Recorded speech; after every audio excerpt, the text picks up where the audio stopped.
Today is December 29th.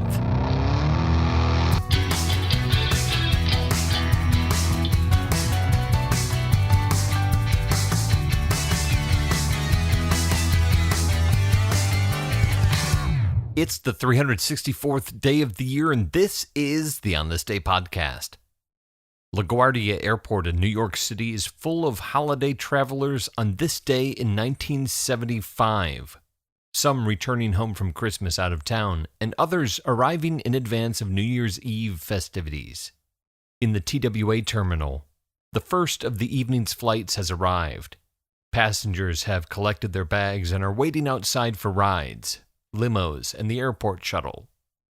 At 6:33 p.m., a flash of light and a burst of pressure turns the hustle and bustle outside the terminal into chaos and turmoil with a deafening sound. The first thought that crosses the minds of some bystanders is it's a plane crash. But upon seeing the destruction inside the baggage claim, it's evident it is not a plane crash, but rather a bomb. The ceiling torn apart, electrical wiring exposed, burst pipes spewing water, the thick, dark smoke, the pungent odor of gunpowder, and the metal shrapnel scattered throughout the room from what originally was a set of coin-operated lockers next to the baggage carousel. This, investigators will later determine, is the source of the explosion. The coin-operated lockers, specifically the contents of one locker, a package containing plastic explosives, the equivalent of 25 sticks of dynamite. The explosion rips apart the lockers and hurls large pieces of sharp, jagged metal in all directions. The cause of death for most, if not all, of the 11 victims of the bombing on this day in 1975. 74 others are injured in the blast, which FBI and NYPD detectives have a difficult time investigating due to 2 anonymous calls about additional bombs. The terminal has to be cleared with each call, and a bomb-sniffing dog zeroes in on another set of lockers, but this one turns out to contain a package of hot dogs. No other explosive devices are found, and no one claims responsibility for the bombing on this day. 1975 has been a turbulent year, with terrorist bombings in New York and Washington, D.C. earlier in the year, as well as 2 thwarted assassination attempts on President Gerald Ford. It could be anyone behind the LaGuardia bombing, and investigators have little to go on. It could be the PLO, but the PLO vehemently denies involvement. It could be the FALN, the Puerto Rican nationalist group, the Mafia.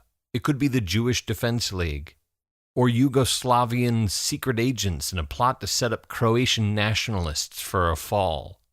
Or it really could be Croatian nationalists, who become the prime suspects the following year, in 1976, when they hijack a domestic flight in September of that year, claiming to have a bomb on board and to have planted a bomb in a locker in New York's Grand Central Terminal.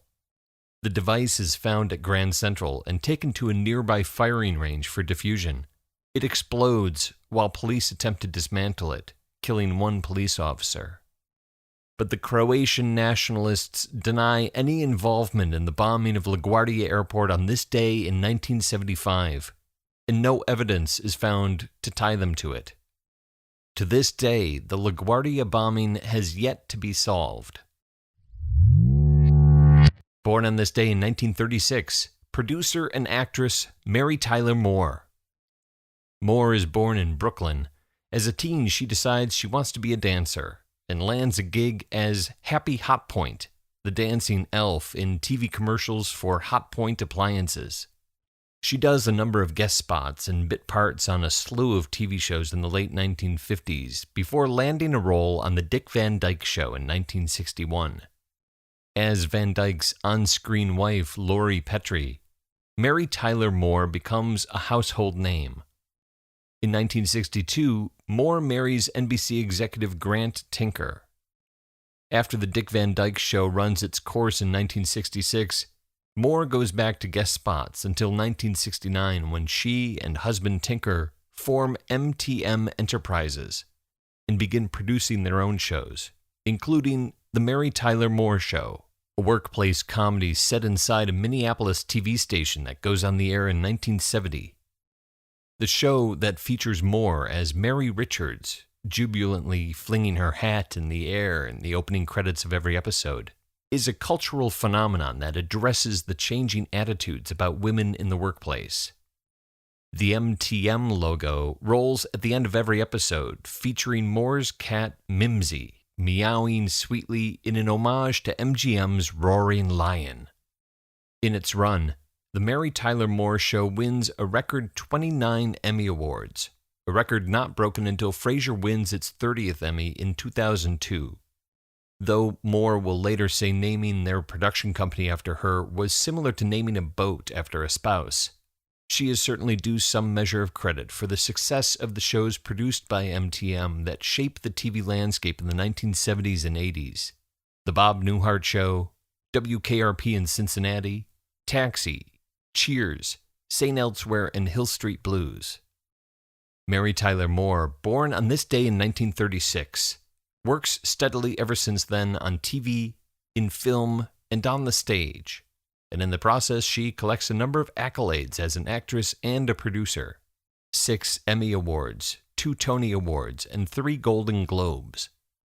And there's a statue of Mary Tyler Moore in Minneapolis that depicts Moore as Mary Richards flinging her hat in the air. Go take a selfie with it. There are 2 days left in the year.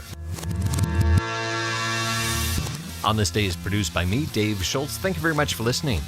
2 days left in the year and only 3 days left of 10 days of On This Day podcast, my favorite episodes of the year.